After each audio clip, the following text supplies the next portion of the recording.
প্রথমে রসুন কুচিটা দিয়ে দিয়েছি, এরপর দিয়ে দিচ্ছি অনেকগুলো পেঁয়াজ কুচি।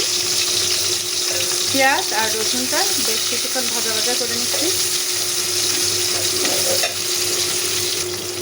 এখন কয়েকটা কাঁচামরিচ তার সাথে দিয়ে দিলাম।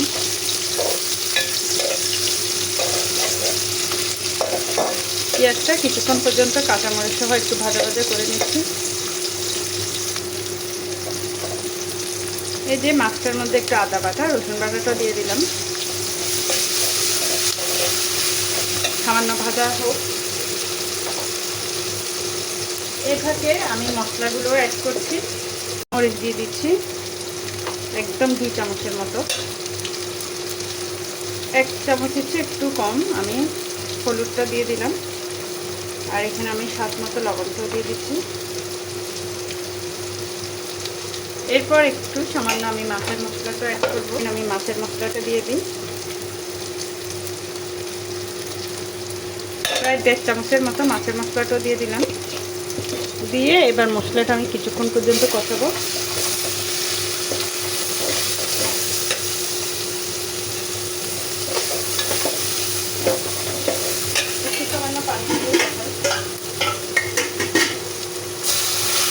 গরম পানি করে রেখেছি, গরম পানিটা দিয়ে কষাচ্ছি। চুলার আঁচটা কমিয়ে দিলাম।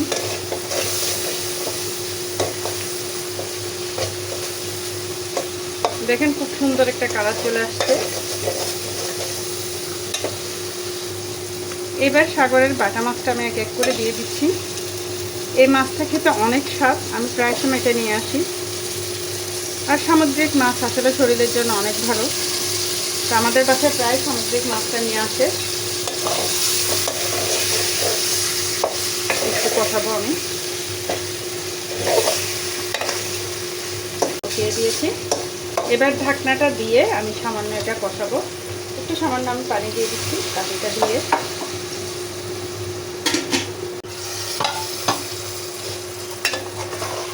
একটু সামান্য করে নাড়াচাড়া করে দিচ্ছি, নিচের দিকে যেন লেগে না যায়।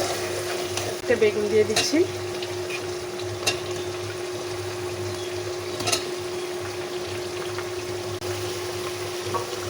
বেগুনটা দিয়েছি। এবার একটু সামান্য করে নাড়াচাড়া করে বেগুনটা একটু ভুনা ভুনা করে ফেলবো।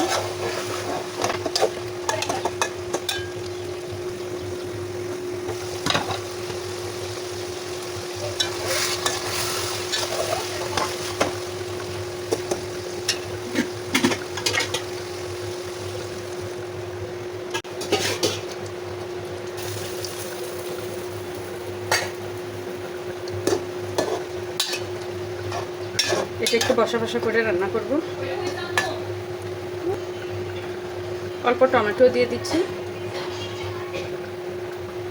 এবার ঢাকনাটা দিয়ে কিছুক্ষণ পর্যন্ত রান্না করে নিব। এটা এখন বলক উঠে আসছে আর হালকাভাবে নাড়াচাড়া করে দিচ্ছি। তার সাথে আমি ধনিয়া পাতাটাও দিয়ে দিচ্ছি।